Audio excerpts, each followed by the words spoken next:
Hare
पवित्र भूमीमध्ये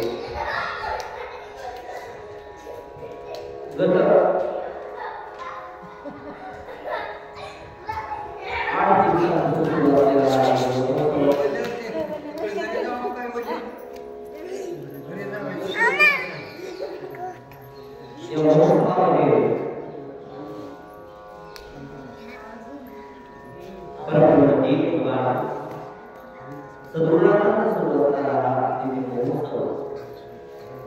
आणि या महोत्सवातील आज दिवशीची ही सेवा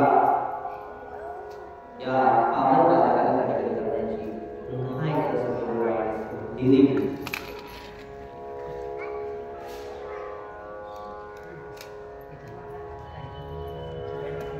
गुरु त्या ठिकाणी जीवनाचे सर्व आई जीवनात सर्व काही आहे, पण जीवनात जर गुरु तत्व जर नसेल तर त्या जीवनाला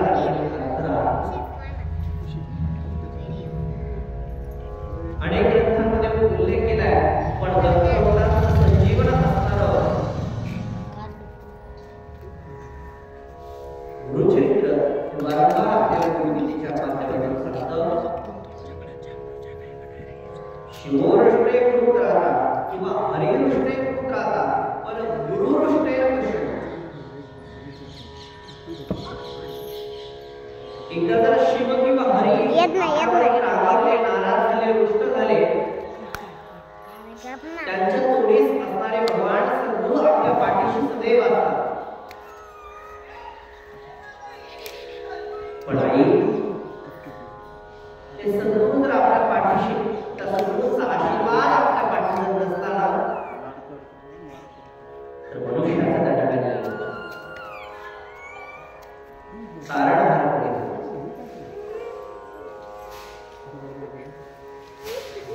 म्हणून या सद्गुरू तत्वाला जेवढा आपण विनवे, आळवा, पूजा, भजन, ध्यान कराल तितके सद्गुरू तत्व आपल्यावरती उदार अंतःकरणाने कृपा आशीर्वाद, त्यांची कृपा आशीर्वाद आपल्याला वारंवार.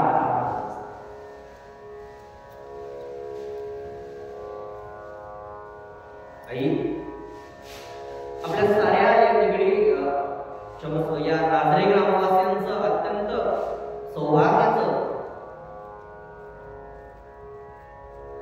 की या दिव्य भूमीमध्ये,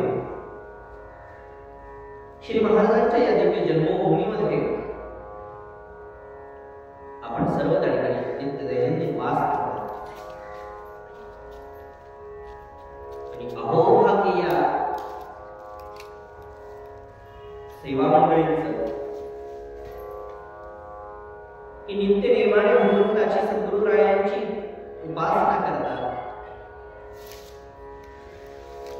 या उपासनेचं फार महत्व करतात.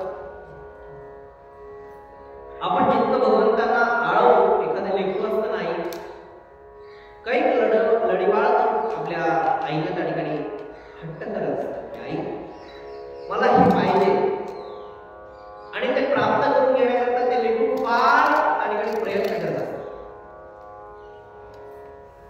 तेच प्रयत्न प्रत्येक लेकराने आपल्या सद्गुरू मायेकडे केलं पाहिजे. आपल्याला हवं नको जे काही आहे त्या आईला मागून तर पहा. अहो ती दिलेशिवाय राहणार नाही,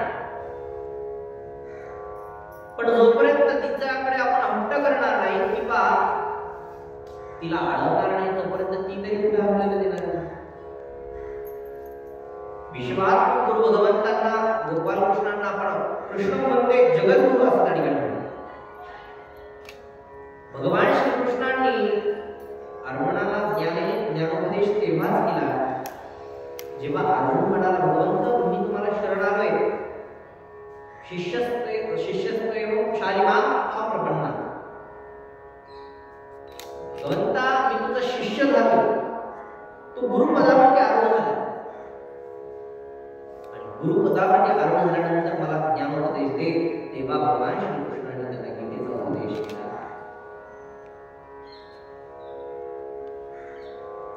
मला स्मरण होतं श्रीमद भागवताचं. कपिल महाराज साक्षात ज्ञानाचा अवतार, पण आपल्या मातेला ज्ञानोपदेश करण्याकरता या अवताराचा जन्म झाला असावा.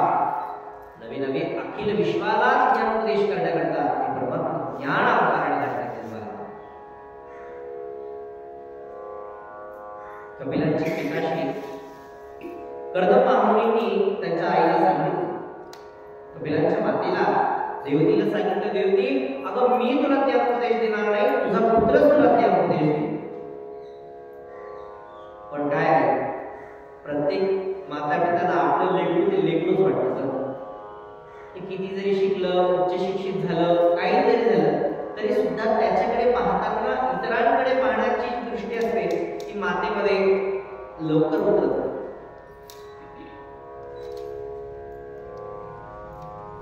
त्यामुळे कपिलांना विचारण्याकरता देवती माता थोडीशी काचकच करते.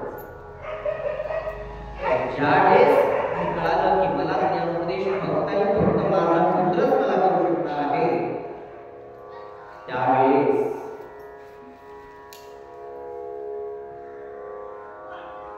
कपिल महामुनींनी दिव्य ज्ञान तत्व मातेला त्यांनी दिलं.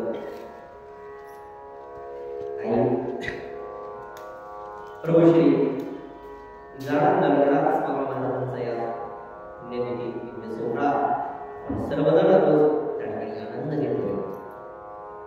भगवंताचं हे परमचरित्र, भगवंताची परमगत कथा आपण त्या ठिकाणी ऐकण्याकरता उत्सुक आहात.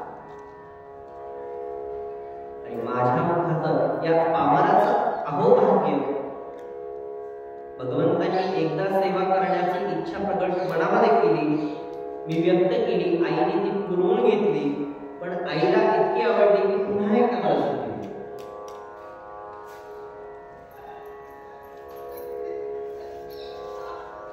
माग 2 दिवसाआधी आपण श्रीगुरूंचं चरित्र पाहिलं. श्रीगुरूंचा जन्म, श्रीगुरूंचं वंशज, ग्रहाचा त्याग, इथपर्यंत श्रम करता पाहिलं.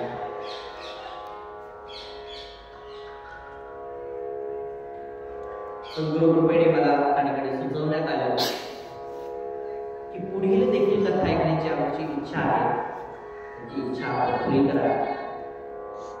म्हटलं आई जसे या बोबड्या बालकाकडून वधून हे ते समर्थ आहे,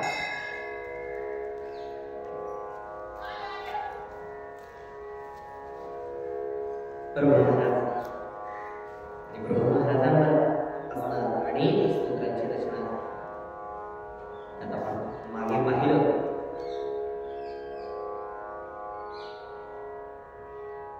श्री महाराज त्या ठिकाणी बद्रिकाश्रमात पोहोचले. बद्रिकाश्रमामध्ये अनेक साधू पुरुष त्या ठिकाणी तप करतात. अहो साधू पुरुष काय, साक्षात भगवान बद्रिकेश्वर भगवान महाविष्णू त्या ठिकाणी तप करतायत.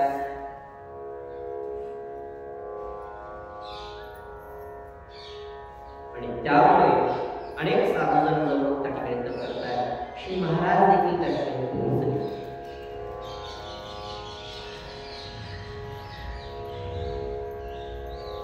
कठोर अशी साधना केली. आणि फळ त्याच वेळ मिळतं ज्यावेळेस माणसाची साधना ही परिपक्व झाली. एखादा मनुष्य असतो, मनुष्य काय करतात आहे, भगवंताची घरामध्ये साधना करतात, उपासना करतात. आणि करत असताना मनामध्ये कधी ना कधी असं त्या ठिकाणी संशय निर्माण होतो, अरे मी इतके दिवस त्या ठिकाणी देवाची सेवा केली पण देवाने मला काही फळ प्राप्त करून दिलं नाही. शंका आली. आणि ज्या ज्या वेळेस शंका मनामध्ये उपस्थित होते ना, तेव्हा देव सुद्धा भक्ताला भेटण्याकरता आतुर होतो. सदा सर्वदा मनामध्ये भजत राहावं की मला आज भगवंताला भेटायचंय, मला भगवंताचे स्मरण करायचं.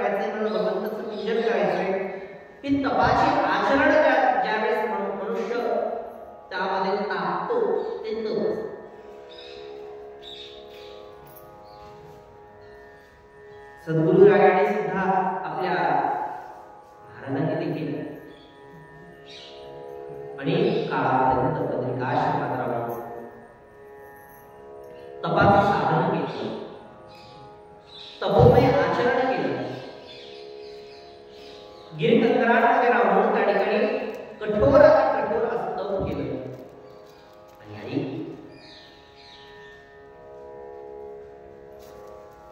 ज्यावेळेस एखाद्या तपाची साफल्यता येते तेव्हा सद्गुरुरायांचं दर्शन होतं. महाराजांचं देखील असंच घडलं. प्रचिती पहाया तपाचीच तेव्हा धनी यादरूपासी अवधूत तेव्हा गुरुरूप व्याघ्राकारे बगे मंत्रयामी नमस्कार श्री रघुनाथ स्वामी.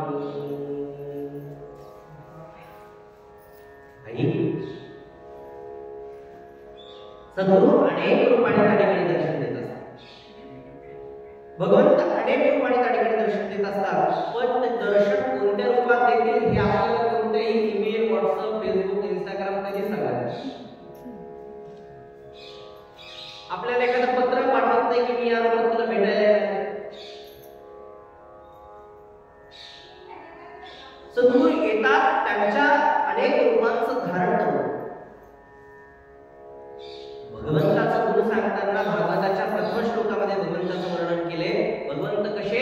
सच्चिदानंद रूपाय विश्वोत्पत्त्यादि हेतवे तापत्रय विनाशाय श्री कृष्णाय वयं नमः. भगवंताचं रूपाचं गुण काय करताना सांगितले? सच्चिद आनंद रूपाय. ते सच्चिद आणि आनंद त्रिगुणात्मक भगवंत. ते संसार रूपी जे नटवे ना ते भगवंताचं रूप. नानाविध प्रकारे भगवंत या संपूर्ण सृष्टीमध्ये रचलाय, नटलाय. आणि आई या अकांड कोटी ब्रह्मांड जो संकल्प मात्राने निर्माण करू शकतो, तर मग सगळ्या प्रकारचे रूप त्याला घेण्याकरता काय आवड आहे? असा परमात्मा आपल्या समोर वारंवार येत असतो. पण त्याला ओळखणं मात्र आपल्या हातात. एकदा काय झालं, काशी क्षेत्रामध्ये तुलसी रामायणाचे लेखक प्रभू श्री तुलसीदासजी नित्यनेमाने शरीराच्या तीरावरती असणाऱ्या अनेक गावांमध्ये राहत होते.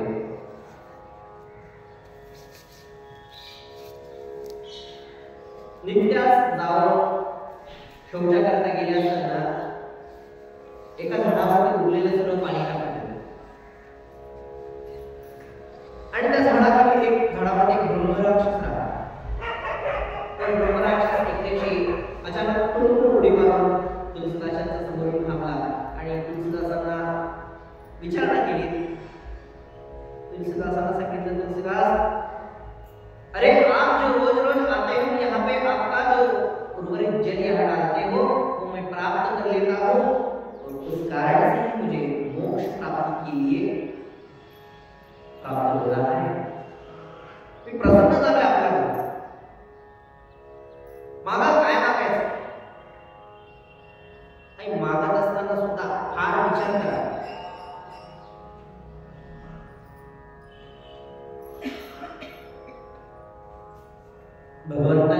भगवंतांना मागत असताना अनेक संतांनी अनेक वेगवेगळे तप केले. पण तप झाल्यानंतर जेव्हा भगवंतांनी मागण्याची वेळ आली तेव्हा काही ते अगणितच मागत होते. पण सत्पुरुष असतात, ज्ञानी लोक असे असतात की ते भगवंता वाचून दुसरं काहीच त्यांच्या जीवनात नसतं. तुलसीदासांनी सांगितलं, अरे तुम्ही मुझे कुछ देना ही है ना तो मुझे राम दर्शन मिळणार. तो ब्रह्मविषयांच्या म्हणाला, महाराज, ज्या रामनामाचा उच्चार ऐकून आपण वसुधाम दूर पडतो त्या रामायणाचं दर्शन आम्ही कसं करू शकतो? पण तुम्हाला तिथं जाण्याचा मार्ग मात्र सांगू शकतो. तुलसीदासजी म्हणे, ठीक आहे, मार्ग सांगा. तर ब्रह्मराक्षसाने सांगितलं, तुलसीदासजी तुम्ही रोज रामायणाची कथा सांगता. या रामायणाच्या कथेमध्ये सगळ्यात पहिली सुरुवातीला एक वृद्ध येतो आणि तो वृद्ध ती कथा संपूर्ण ऐकल्यानंतर सगळ्या शेवटी जातो. तो वृद्ध दुसरं तिसरं कोणी साक्षात हनुमानजी. कारण की भगवान हनुमानजी बजरंगबली एकमेव भगवंताचे असे दास आहेत, दासान दास आहेत की त्यांना भगवंताच्या कथेशिवाय अन्यत्र दुसरं काही दिलं नाही तरी चालतं. प्रभू रामराय जेव्हा शरीरात प्रवेश करून आपल्या निजानंदाचं गमन करत होते तेव्हा भगवंतांनी हनुमंतांना विचारलं, हनुमानजी आप नहीं आ रहे? रामाने विचारलं, भगवंता काय आहे?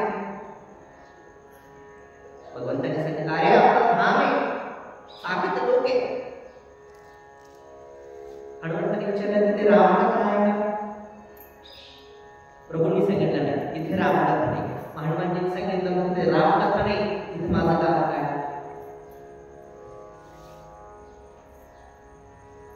जो देह ज्याला छंद नाही रामाचा, तो देह तरी काय?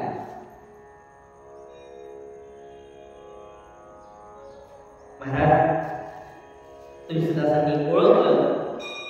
दुसऱ्या दिवशी पुन्हा आपल्या कथेला आले. कथेत लक्ष देऊन पाहिलं, सर्वात प्रथम एक वृद्ध येऊन बसला आणि तो शेवटी निघाला. सगळे लोक निघाले, एकटाच जात होता. तुलसीदासांनी मागून गेले, त्याच्या पायाला गवसणी घेतली, मिठी मारली. देवा मी तुम्हाला ओळखले, बजरंगबली आपण आहात, मला दर्शन द्या. त्या वृद्धाने म्हणाला, अरे सोड सोड. पण भगवंताच्या चरणाशी मिठी मारल्यानंतर कशी सुट्टी का? हनुमानजीने दिव्य दर्शन दिलं. हनुमानजीने विचारलं, काय हवं? महाराज दुसरं तिसरं काही नको, आपलं दर्शन झालं, आता मात्र प्रभू रामचंद्रांचं दर्शन व्हावं एवढीच मनाची इच्छा आहे. त्यानंतर या जीवनाचं देह राहो अथवा जावो, पांडुरंगी दृढ व्हावं, एक मात्र एवढी इच्छा आहे. हनुमानजींनी सांगितलं, हरकत नाही, रामरायांची अपॉइंटमेंट घ्यावी लागली. ती आपण घेतली नसल्यामुळे मी लावून तुम्हाला दाखवतो. ते रामचंद्र जे आहेत तुम्ही त्यांना जाऊन भेटा. हरकत नाही. पत्ता सांगितला, उद्या दुपारी ठीक 12 वाजता या बागेच्या बाहेर येऊन तुम्ही थांबा. हे सांगितल्याबरोबर तुलसीदासांना इतका आनंद झाला, पूर्ण अपार आनंदाने भरून गेले. उद्या माझ्या प्रभूंचं दर्शन मला होणार आहे, माझ्या रामराय मला उद्या दिसणार आहे. रात्रभर झोप आली नाही. दुसऱ्या दिवशी ठीक दुपारी 12 वाजता आपल्या देवाला दर्शन करण्याकरता त्या ठिकाणी उभं राहिले. आणि आई भगवंताच्या मनात, तुलसीदासांच्या मनात भगवंताच्या दर्शनाची इतकी आस त्या ठिकाणी दाटली आहे आणि रामधून लागली, श्रीराम जय राम जय जय राम, श्रीराम जय राम जय जय राम, श्रीराम जय राम जय राम. ती धून चालू असताना समोरून दोन पांढऱ्या शुभ्र घोड्यांवरती दोन नवयुवक त्या ठिकाणी तुलसीदासांच्या समोरून अलगद अलगद अलगद करत करत आपल्या मार्गावर कडे समोर हनुमानजी बसले होते. हनुमानजी तुलसीदासांकडे गेले. तेव्हा बाबाजी दर्शन व्हा. तुलसीदासांनी सांगितलं, कुठं दर्शन झालं? देव आले होते, अहो पण मला दिसलंच नाही. हनुमंतांनी सांगितलं, अरे इथून गेलेले आता का दोन राजकुमार अचिंत्य होते का ते? हनुमानजी माझं दर्शन काही व्यवस्थित झालं नाही, मला पुन्हा एकदा दर्शन घडवाल का? हनुमानजींनी सांगितलं, आता इथं नाही, अयोध्येत नाही, आता ते शैलीला गेले, चित्रकूटाला गेले. हरकत नाही, चित्रकूटाला गेले. चित्रकूटाच्या घाटावरती त्या ठिकाणी तुलसीदासजी चंदन घासत असत आणि दोन लहान लहान मुलं त्यांच्याकडे आली आणि त्या ठिकाणी तुलसीदासांना म्हणू लागले, बाबाजी चंदन दो, बाबाजी चंदन दो. समोरच्या घाटावरती हनुमानजी बसले होते. अरे म्हातारीने हाताला ओळखलं नाही. हनुमंतांनी एका कोकणाचं रूप घेतलं, कुठे स्वरूप घेतलं, समोरच्या फांदीवरती बसले आणि हनुमंती काय चित्रकूट के घाट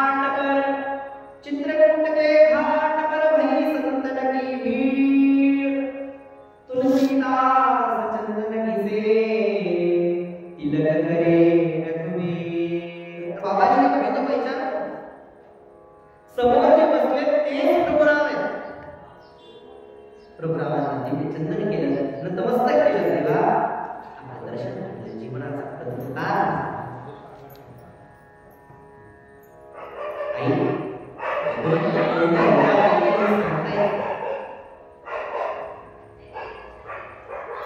प्रभू महाराज ज्यावेळेस बद्रिकाश्रमात होते ना, भगवान अवधूत दत्तात्रय साक्षात व्याघ्राचं रूप धारण करून आले.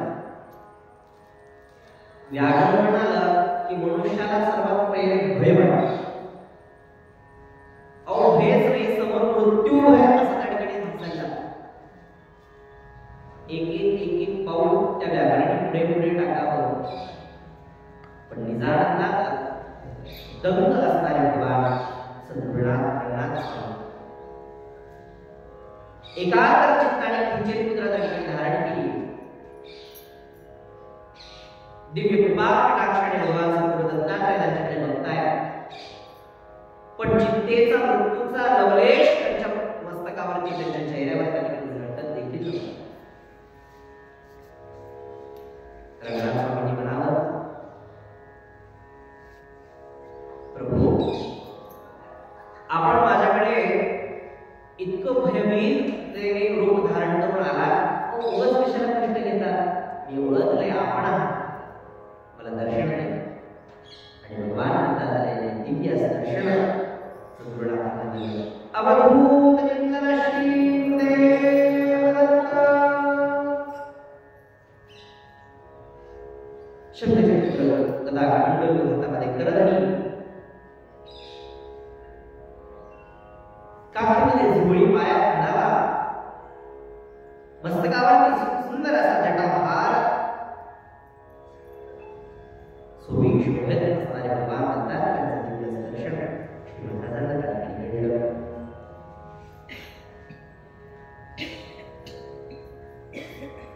आई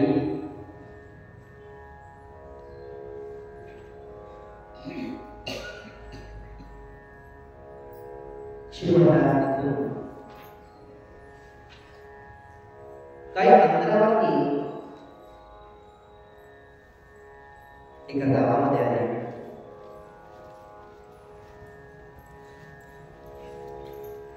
या गावात संपूर्ण हिमाचल प्रदेशात असणारं टिहरी नावाचं हे गाव.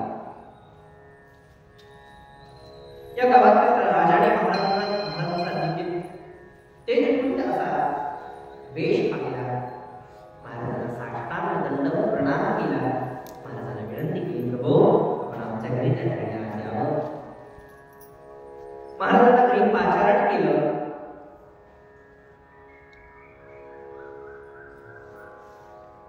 महाराजांनी त्या राजाला उत्तमोत्तम असे आशीर्वाद दिले. राजाने देखील महाराजांच्या सन्मानाकरता राजपोशाख वस्त्र, राजेशाही जे काही वस्त्र असतात ते संपूर्ण आभूषण श्री महाराजांना प्रदान केले. महाराजांना कळकळीची विनंती केली, महाराज कृपा करून या सर्व गोष्टींचा स्वीकार करा, ग्रहण करा. महाराजांनी तो दिव्य पोशाख आपल्या अंगावर परिधान केला. काय असताय अंगावरती किती जरी रेशमाचे कपडे घातले, किती जरी राजमुकुट राजवस्त्र परिधान केले, तरी सत्पुरुषांच्या मनामध्ये असणारा जो चिरकाई त्यागाची जी भावना आहे ती कधीही सत्पुरुष ढळू देत नाही. पण मनुष्य मात्राचं फार वेगळे अंतरंगातून त्याचा अंतरंग किती जरी मलिन असलं पण अंगावरती सुंदर सुंदर वस्त्र त्या ठिकाणी परिधान करतो आणि मी किती त्याचा सज्जने हे दाखवण्याचा आविर्भाव मनुष्य करतो.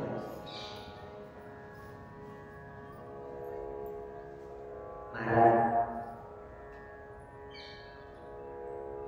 संतान साहित्य सदा सर्वदा त्यागाची निवृत्तीची भूमिका घ्यावं पण भक्तांनी दिलेल्या प्रत्येक गोष्टीचा आनंदाने स्वीकार करा. राजयोगी हे नाव हेब्री स्वामींना त्याकडे प्रदान करा. राजत्वाचा जरी करून द्वेष असला तरी सुद्धा अंतरंगाचा जो भाव आहे तो त्यागाचा आहे, निजानंदाचा. रंगनाथ स्वामी महाराजांना राजयोगी सद्गुरु श्री निजानंद रंगनाथ स्वामी महाराज नारायण चित्र महाराज अवधूत निंदन श्री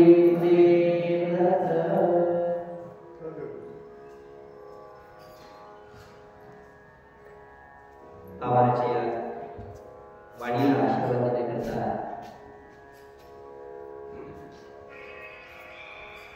पूज्य श्री सुधाकर शास्त्री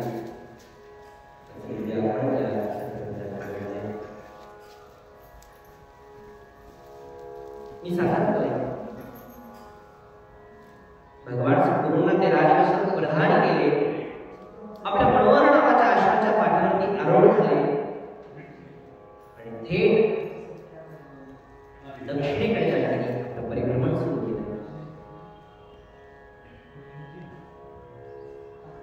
सद्गुरूंची वारी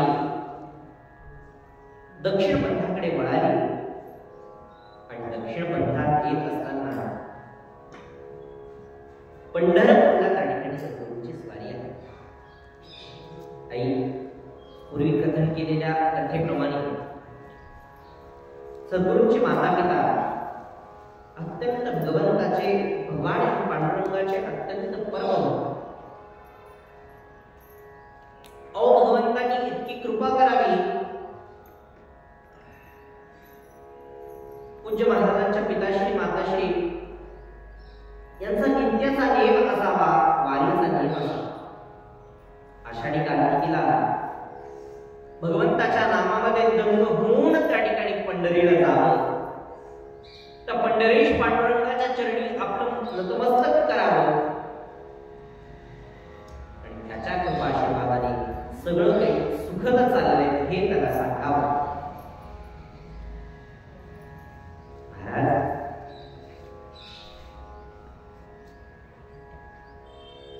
पूज्य महाराजांच्या वरती भगवान पंढरीनाथाची कृपा दृष्टी होती की चंद्रभागेमधून साक्षात वालुकात्मक पाषाणाची एक भगवान विठ्ठलाची प्रतिमा त्यांना प्राप्त व्हावी आणि आपल्या नाझरे गावाचं अहोभाग्य पंढरीतून मिळालेली ती स्वयंमूर्ती आपल्या या नाझरे गावात त्यांनी स्थापित केली.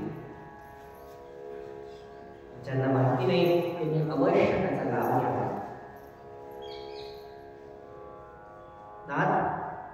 ती मूर्ती पाहिल्याबरोबर इतकी प्रसन्नता चेहऱ्यावरती येते, मनामध्ये इतकं अंतःकरण गदगदित होतं. वामांगी रुक्माई भगवती आईसाहेब आणि भगवंताचं दिव्य रूप त्या ठिकाणी आपल्याला पाहायला मिळतं.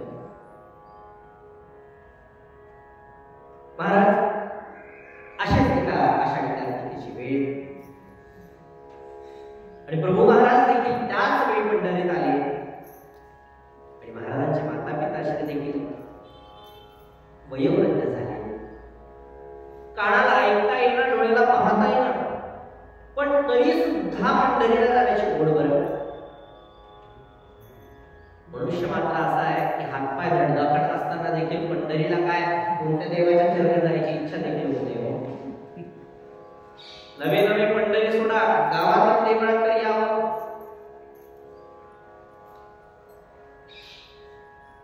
संतांनी सांगितलेले तीर्थयात्रा कधी करावा, जोपर्यंत आपले हातपाय ठीक आहे तोवर त्या ठिकाणी तीर्थयात्रा करावी आणि नंतर खायची वेळी करायची आव्हान एका ठिकाणी बसून करावं. पण मनुष्य मात्र उलट करतो. जोपर्यंत हातपाय धडधाकट आहे तोपर्यंत काम काम काम आणि काम करतो आणि ज्यावेळेस पुढे म्हणतो पाहू की पुढे भक्ती करणं हे म्हाताऱ्या लोकांचं नाही बरं. लोक म्हणतात की पाहू पुढे भक्ती करता आली तर ठीक, पण आई भगवंतांनी सगळ्या गोष्टीवरती एक्सपायरी डेट लिहिली, फक्त एका गोष्टीवर लिहिली ती म्हणजे मनुष्य. बाजारात गेल्यानंतर प्रत्येक गोष्टीवरती MRP लिहिली असते, एक्सपायरी डेट लिहिली असते की ही गोष्ट या तारखेपासून ते या तारखेपर्यंत त्या ठिकाणी संपणार आहे, त्याचा कालावधी त्या ठिकाणी संपणार आहे. पण मनुष्यावरती असं कुठंच लिहिलं नाही. अल्प आयुष्यमान देव, माणसाचं जीवनकाल हे अगदी त्या ठिकाणी छोटं फार मोठं. शत्र कडिले ते काळ मध्ये बालक पिडारोग क्षय. आई कलियुगामध्ये मनुष्याचं जीवन फक्त आणि फक्त 100 वर्षाचं लिहिलं. किती? 100 वर्ष. बोलत राहा का, मी आता प्रश्नाचे उत्तर विचार. गणित माझं हातच आहे. किती दिवसाचा आयुर्मान दिले? 100 वर्ष. 100 त्या ठिकाणी अर्धे गेले झोपीत रात्रीच्या, दिवसाची गिनती करत नाही. 50 100 गेले राहिले किती? त्यात आपल्या रोगामध्ये काही ना काही कारणांमध्ये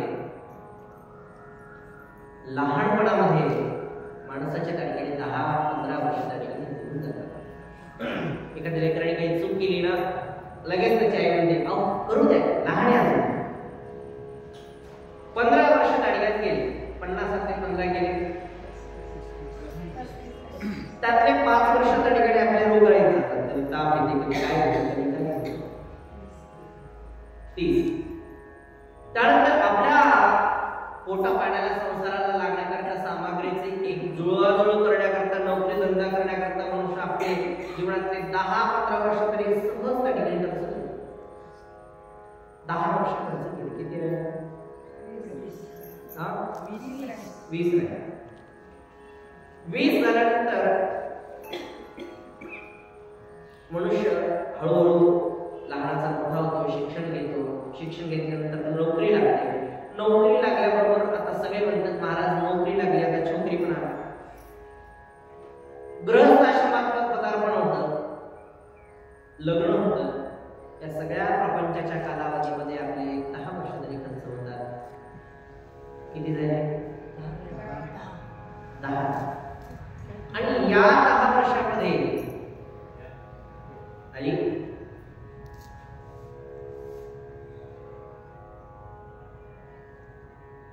विवाह झाला की त्या ठिकाणी पुत्र संतान प्राप्त होते. आणि या पुत्राच्या पाठीमागे आपला व्याप त्या ठिकाणी वाढत जातो. ते सगळं करत असताना मनुष्याला कुठंतरी त्या ठिकाणी भगवंताचं नामस्मरण करण्याची संधी प्राप्त झाली का? मग आमची भजनाचे म्हणले ते पाहेगा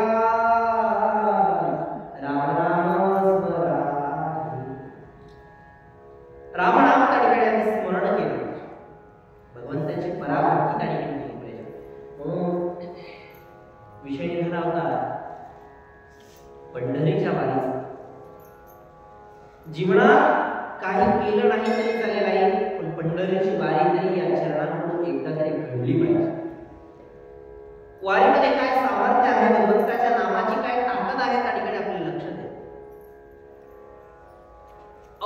कोटी लोक त्या ठिकाणी वारीमध्ये सहभागी होतात. पुढची व्यवस्था काय, खायची प्यायची राहायची झोपायची काही व्यवस्था माहिती नाही, पण सगळा भार त्या पांडुरंगावरती ज्यावेळेस सोपवून देतो ना, त्यावेळेस आपण निश्चिंत चिंता मुक्त होऊन भगवंताचं नाम गायला चालू. त्याचप्रमाणे श्री महाराजांचे माता पिता देखील नित्याचा नेम आषाढी कार्तिकीची वारी करावी. आणि महाराज ज्या दिवशी आले तो दिवस देखील आषाढ शुद्धाचा. श्री महाराज पंढरीत आले आले हे सर्वांच्या लक्षात आलं आणि सर्वांनी विनंती केली. रावळात एकत्र गर्दी झाली आणि महाराजांनी कीर्तनाला त्या ठिकाणी आरंभ केला. श्री महाराज अत्यंत सुंदर असे कीर्तनकार त्या ठिकाणी. महाराजांनी आपल्या खऱ्या वाणीतून खऱ्या उच्चारामध्ये खड्या बोलीमध्ये कीर्तनाला आरंभ केला. भक्तांचा मेळा इतका जमला होता की जिथपर्यंत पोहोचणं देखील अशक्य, पण भगवंताची कथा ऐकावी, भगवंताची कीर्तन ऐकावी घरात बसल्या बसल्या. आता सुविधा आहे, भंग्यातून आवाज जातो म्हणून, नाही तर कथा ऐकण्याकरता भगवंताच्या कथास्थळात आल्यानंतरच पुण्य प्राप्ती. नारायण महाराजांच्या माता पित्यांना वाटलं आपण देखील कथा ऐकावी, भगवंताचं संकीर्तन ऐकावं. कानावर शब्द नीट पडेना, पण अर्थ त्यांनी त्यासाठी ऐकावा. महाराजांनी कीर्तनाला आरंभ केला, पण महाराजांच्या श्री माताजी भयाबाईंना वाटावं की अहो माझ्या रंगणात असा आवाज वाटतोय का?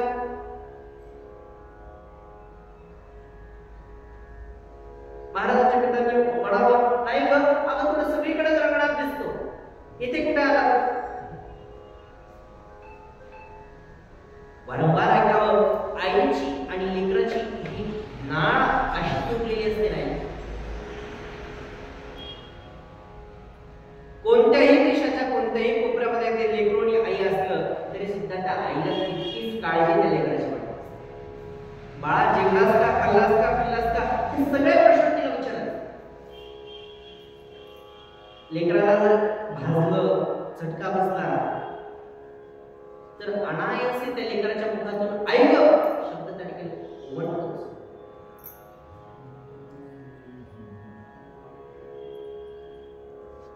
महाराज भयाबाईंना वाटावं नाही हो, आता मात्र माझ्या विश्वास पटलाय, हा आवाज दुसऱ्या कोणाचा नाही, माझ्या रंगणाचा. कीर्तन संपलं. संपूर्ण कीर्तनात आवाळत असणारे सगळे भक्त मंडळी मंदिरातून बाहेर येत होते, पण महाराजांची श्री माता पिता आत जाण्याचा प्रयत्न करत होते. एका भक्ताने सांगितलं आजी अहो बाहेर जाण्याचा रस्ता इकडे इकडे नाही. त्या मातेने त्या ठिकाणी सांगितलं अहो आम्हाला कीर्तनकार भावाकडे घेऊन जाल का? त्या सत्पुरुषाने त्या गृहस्थाने वाट काढत काढत गर्दीतून वाट देत देत त्या दंपतींना महाराजांच्या चरणी नेलं, महाराजांच्या जवळ नेलं. आणि महाराजांच्या माताश्रींनी महाराजांना प्रश्न विचारायला सुरुवात केली. महाराज आपण कोण्या गावचे, कुठून आला, आपलं नाव काय? अशा अनेक प्रश्न विचारायला सुरुवात केली. महाराजांनी ओळखलं माझे माता पिता आले आणि महाराज आपल्या मुखातून श्रीमुखातून शब्द काढेना, खात्री पटवण्यासाठी श्री महाराजांच्या चरणावरती मातांनी आपलं मस्तक टेकवण्याचा प्रयत्न केला. त्यात महाराजांनी आपल्या आईला जवळ उचलून घेतलं, हृदय कवटाळला आणि सांगितलं आई अगं मीच तुझं रंगणात. संपूर्ण परिसरात असणाऱ्या त्या संपूर्ण भक्त मंडळींच्या डोळ्याला पाणी आलंय. माता पिताची जे माता आणि लेकराची जेव्हा भेट होते ते अलौकिक असते. दृश्य काळजाचं पारणं फेडणार असतं.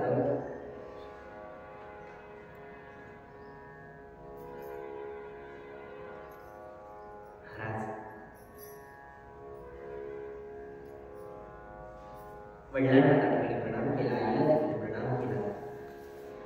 आपल्या माता पित्यांच्या समवेत श्री महाराज पुन्हा आपल्या नाझरे गावाला येतात.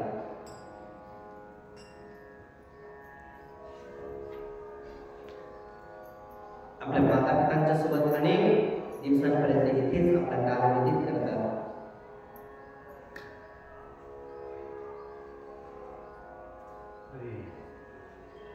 आणि एके दिवशी महाराजांवर अत्यंत मोठा प्रसंग येऊन पोहोचतो. वृद्धावस्थेत असणाऱ्या मातापितांना मातापित्यांची सेवा अंगणात स्वामींनी नित्य करायला लागली. महाराज असं सांगतात, एखाद्या व्यक्तीने त्या ठिकाणी तीर्थक्षेत्र नाही केले तरी हरकत नाही, एखादी चारिधाम यात्रा केली नाही तरी हरकत नाही, पण माता पितांची सेवा जर केली तर त्या चारिधामाचं देखील पुण्य एका ठिकाणी त्या ठिकाणी मिळते. मला सांगा नाही तर पंढरीचा पांडुरंग ज्याला आपण अनेक वेळा बसतो तो काय कोणाकरता आला? त्या पुंडलिका करता आला. त्या पुंडलिकाने असं कोणतं पुण्य केलं? दुसरं काही नाही, केवळ आणि केवळ माता पित्यांची सेवा हाच एक व्रत, हेच एक व्रत त्या ठिकाणी आचार.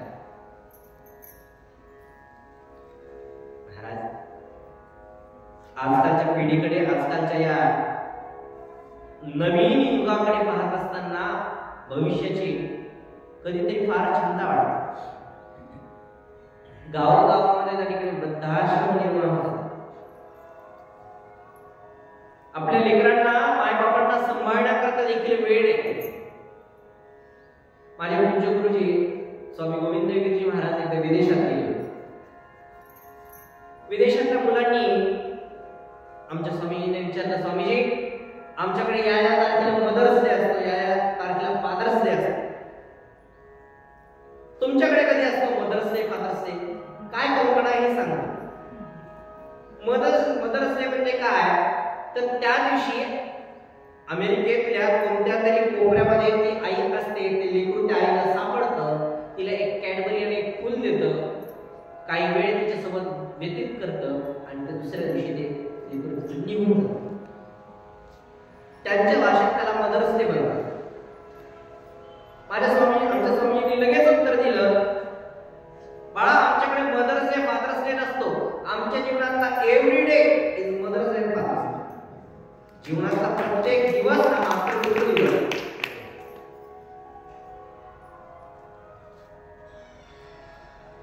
अहो आई वडील जर जीवनामध्ये आहेत तर या जीवनाला जीवन करत. ज्या दिवशी मातृपितृंचं छत्र आपल्यावरती निघून जात नाही त्या जीवनामध्ये आपल्यासाठी आपण काय केलं आणि त्यांच्यासाठी आपण काय केलं हा फक्त प्रश्नच आपल्यावर फिरत असतो. तेव्हा उत्तर मात्र मिळतात, पण ज्यांच्यासाठी करायचं असतं ती मातृपितृरूपी ती मूर्ती आपल्याकडे राहते.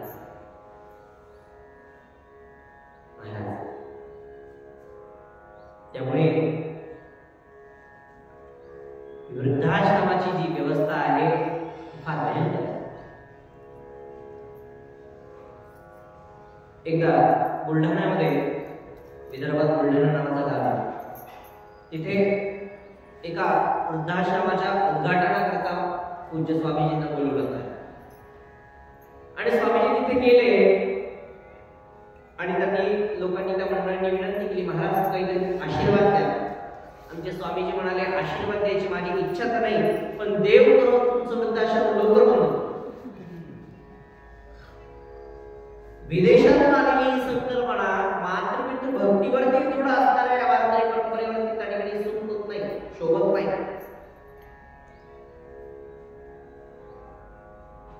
ज्या मातृपितृंना आपण त्या ठिकाणी गुरु ब्रह्मा गुरु विष्णू गुरुदेव महेश्वरा गुरु साक्षात परब्रह्म तस्मै श्री गुरुवे नमः. अहो त्या ज्या गुरुच्या ठाई ब्रह्मा विष्णू महेश आहे, त्या गुरुच्या आधी मातृदेव पितृदेव भव, मग आचार्य देव.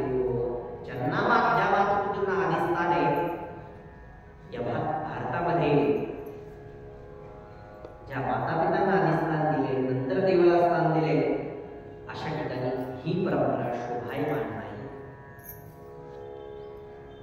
मला स्मरण होतं पूज्य स्वर्गीय अपर्णाताई रामतीर्थकर या खूप मोठ्या व्याख्याता होऊन गेले.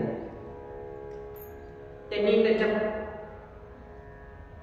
कीर्तनात एक विषय मांडला होता, त्यांनी एक उदाहरण सांगितलं होतं.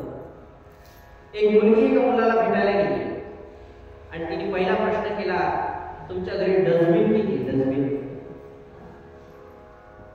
डस्टबिन म्हणजे काय? कचरा टाकायची कुंडी नाही. अडगळीत म्हणजे म्हाताऱ्या व्यक्ती किती?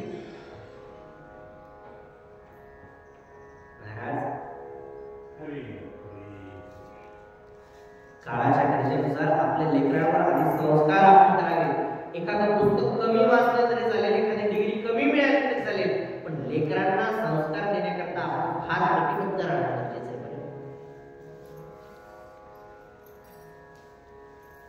आहे. श्री महाराजांनी आपल्या माता पित्यांची दिव्य अशी सेवा केली. एक दिवशी बयाबाईंनी या माणगंगेचं दिव्य स्नान केलं. शरीर त्या दिवशी थोडंसं अस्वस्थ. घरामध्ये आल्याबरोबर आपल्या नारायणाचं आधी दर्शन घेतलं, आपल्या पतींचं आधी दर्शन घेतलं, देवाचं दर्शन घेतलं. ब्रह्मपाठ क्षीण झाले. हाताने इशारा केला, रंगनाथ ये माझ्या बाजूला बस. सभोवतीला यादवराव ज्येष्ठ पुत्र, धाकले पुत्र विठ्ठलपंत, त्या सर्वांना बसवलं. रंगनाथाच्या मांडीवरती त्यांनी मस्तक ठेवलं आणि रंगनाथाने आपल्या मातेच्या मस्तकावर त्याने हात फिरवलाय आणि भगवंताने विष्णू सहस्रनामाचा त्याने उच्चार केला. विष्णू सहस्रनाम परिपूर्णतेकडे गेलं आणि मातेची देखील ज्योत परब्रह्माने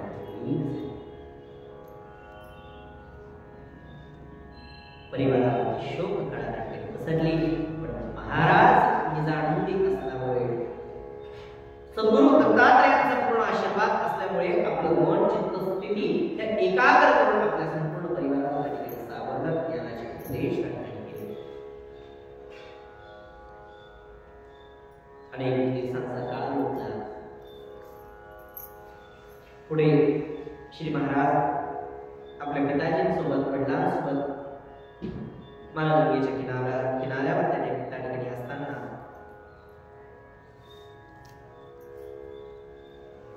श्री महाराजांच्या पिताश्रीने देखील गंगेमध्ये जिवंत अशी समाधी घेतली, जलसमाधी त्या ठिकाणी घेतली.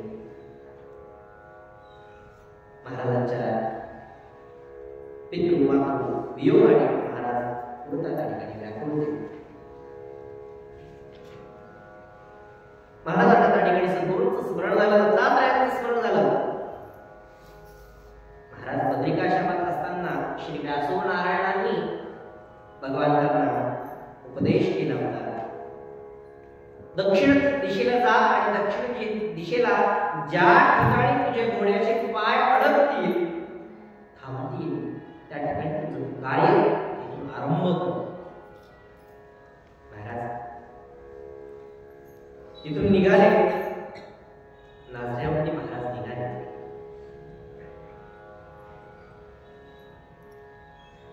आपला राजवेश त्या ठिकाणी परिधान केला. संपूर्ण गावाचा निरोप घेतला. जात असताना संपूर्ण ग्रामवासियांनी कळवळीने महाराजांना त्या ठिकाणी थांबवण्याचा प्रयत्न केला. महाराज मात्र जिल्ह्यामध्ये थांबले. सद्गुरू आपल्या कार्याच्या शोधामध्ये त्या ठिकाणी निघाले.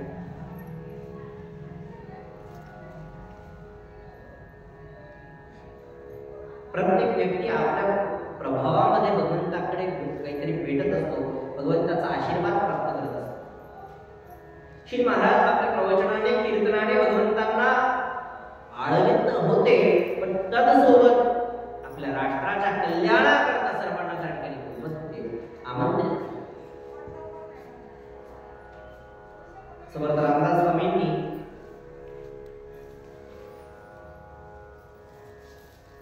भारताच्या अनेक कोपऱ्यांमध्ये जाऊन रामरायांच्या मंदिराची, हनुमंतांच्या मंदिराची स्थापना केली. हे का केली? कशा करता केली?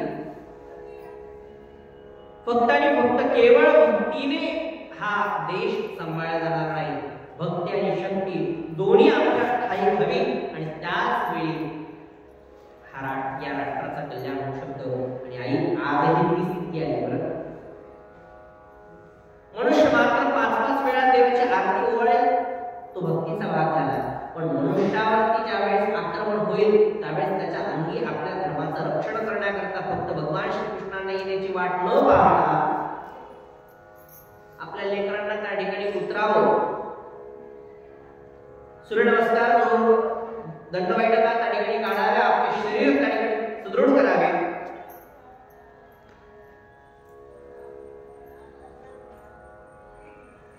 पण आई याला संपूर्ण पाठिंबा त्या ठिकाणी मातृवर्गाचा हवा. व्यायाम केला नाही, देवाची उपासना केली नाही तर तुला त्या ठिकाणी दूध प्यायला मिळणार आहे असं सतत ताकीद आहे. पण नाही केलं तर काय होतं असा प्रश्न विचारून आपल्या पित्याशी त्या लेकराला पाठवतात.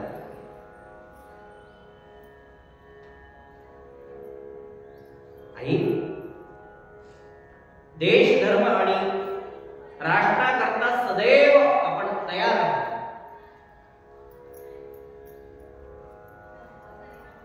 याकरता प्रभू रामचंद्रांचा दिव्य मंत्रोपदेश करत समर्थ रामदास स्वामींनी संपूर्ण भारतामध्ये 1011 मठांची स्थापना केली आणि संपूर्ण भारत भूमीमध्ये त्या ठिकाणी जयघोष केला. जय जय रघुवीर समर्थ प्रभू रामचंद्र भगवान की जय. एक तेजाचा लहर त्या ठिकाणी भारतभर पसरली. त्यामध्ये स्वामी रंगनाथ स्वामी महाराजांनी देखील आपलं प्रवचन, आपले कीर्तन यांचा प्रभावी पगडा त्यांच्यावर होता. प्रत्येक गावागावात जावं, भगवंताची संतांची सेवा करत असताना राष्ट्राची सेवा कशी करावी हे देखील प्रत्येकाला शिकवावं, घडवावं.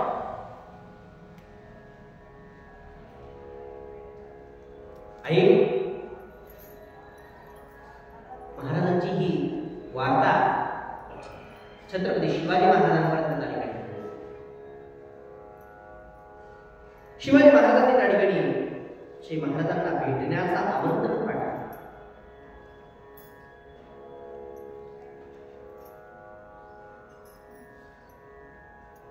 श्री महाराज समर्थ रामदास स्वामी महाराजांचं वास्तव्य त्या काळी पंढरपूरला होतं.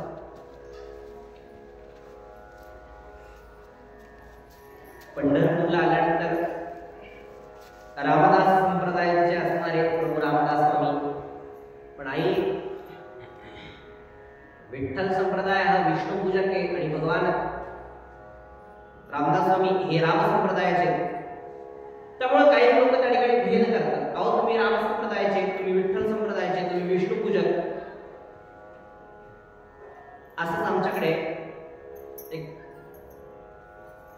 बिंदू नावाचे एक कवी होते. त्यांनी फार छान त्या ठिकाणी ओळी गीत केले. आमच्या वृंदावनात जे कृष्ण उपासक आहेत ते काही लोक रामरायांची उपासना करत नाही, पण जे काही राम उपासक आहेत ते कृष्णाची देखील उपासना करतात. ते दोघंही एकमेकांमध्ये भेद पाहतात. त्यामुळे बिंदूंनी त्या ठिकाणी एक गीत रचलं. दास रघुनाथ का नंद सुत का सखा, दास रघुनाथ का नंद सुत का सखा, कुछ इधर भी रहा कुछ उधर भी रहा. दास रघुनाथ का, रघुरायांचा म्हणजे रामरायांचा मी दास आहे आणि भगवान श्री कृष्णांचा मी सखा आहे. दास रघुनाथ का नंद सुत का सखा, कुछ इधर भी रहा कुछ उधर भी रहा. मैथिली म्हणजे भगवंताची सीता मातेला त्या ठिकाणी मैथिली म्हणतात. मैथिली ने कभी मोद मोदक दिया मैथिली ने कभी, मोद मोदक दिया राधिका ने कभी, गोद में ले लिया राधिका ने कभी, गोद में ले लिया मातृ सत्कार का, मगन होकर सदा कुछ इधर भी रहा कुछ उधर भी रहा।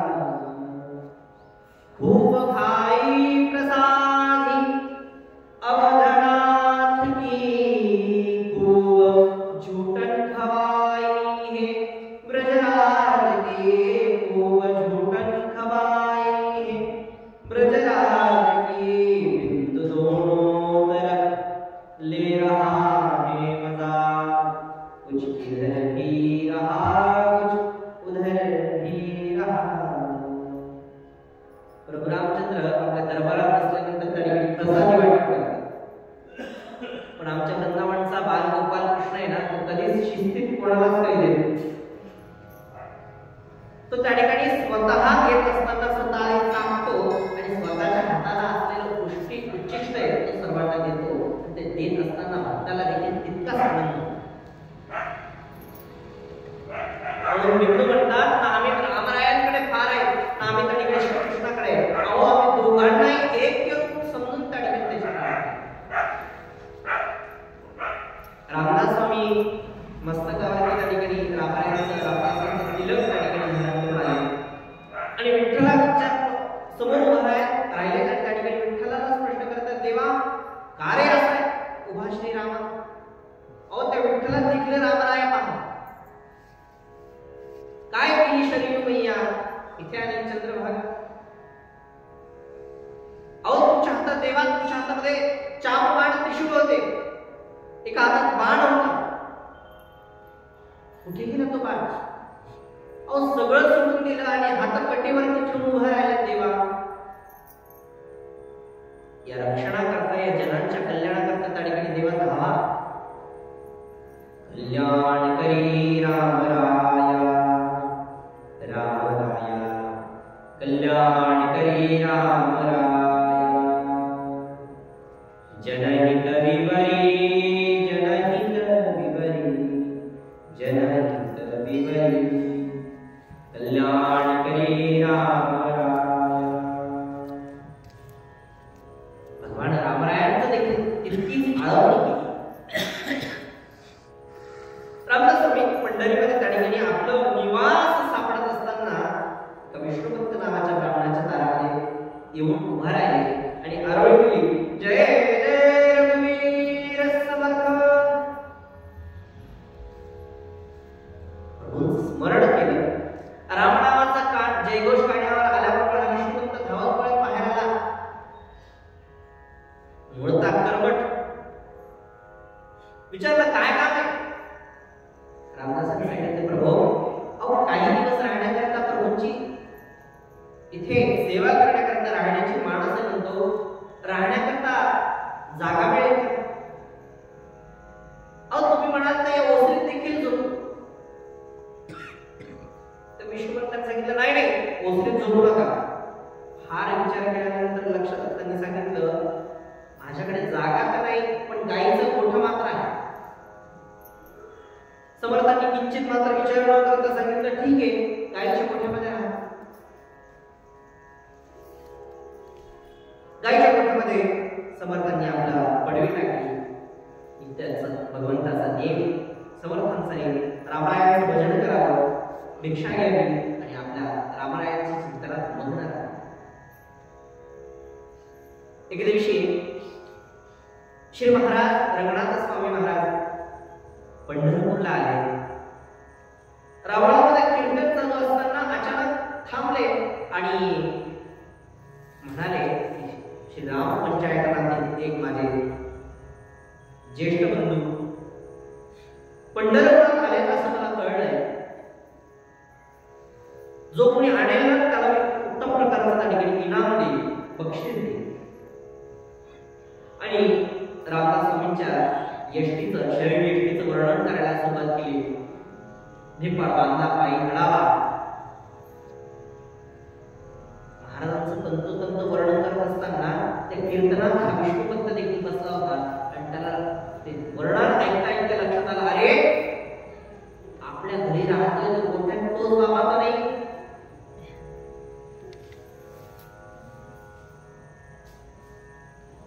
रामदास स्वामींना अंतरंगाने जाणलं की विष्णुपंत धनलोभी आहे आणि त्याला धनाचा लोभ झाला.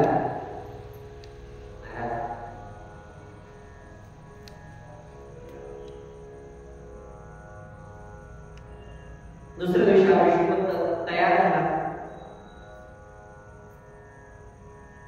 समर्थांना अगदी आदमीने बोलू लागला, स्वामी चला आज आपण कीर्तनाला जाऊया. कीर्तनाच्या गर्दीत वाट काढत काढत काढत काढत अगदी पुढे रामदास स्वामींना हा विष्णुपंत घेऊन गेला. समर्थांची आणि रंगनाथ स्वामींची दृष्टादृष्ट झाली, अलौकिक भेट घडली, एकमेकांना किती असं आलिंगन दिलं. हे आलिंगन देत असताना विष्णुपंतांनी रंगनाथ स्वामींच्या आणि समर्थांच्या चरणांवर नतमस्तक केलं. रंगनाथ स्वामींनी त्यांच्या मस्तकाला विष्णुपंतांच्या मस्तकाला स्पर्श करता क्षणी त्याच्या मनात असणारी धनाची जी लोभ बुद्धी होती ती नाशवान पावली.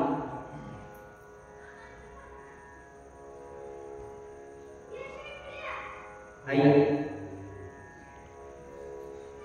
आणि दिव्य ज्ञानोपदेशाची प्राप्ती झाली. महाराजांची आणि रामदास स्वामी महाराजांची दिव्याची भेट घडली. महाराजांनी सांगितले की चला आपल्याला हे कार्य करण्याकरता जायचं आहे, आपल्याला हे महाराजांचं चरित्र पाहायचं आहे. पण क्षणभर ठिकाणी विश्रांती घेऊन महाराजांचं रामरायांचं स्मरण करायचं आहे. नामस्मरण हाताने टाळी आणि नाम गात महाराजांचं भजन करायचं आहे. श्रीराम जय राम जय जय राम, श्रीराम जय राम जय राम, श्रीराम जय राम जय राम, श्रीराम जय राम जय राम, श्रीराम जय राम जय राम.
श्री महाराजांना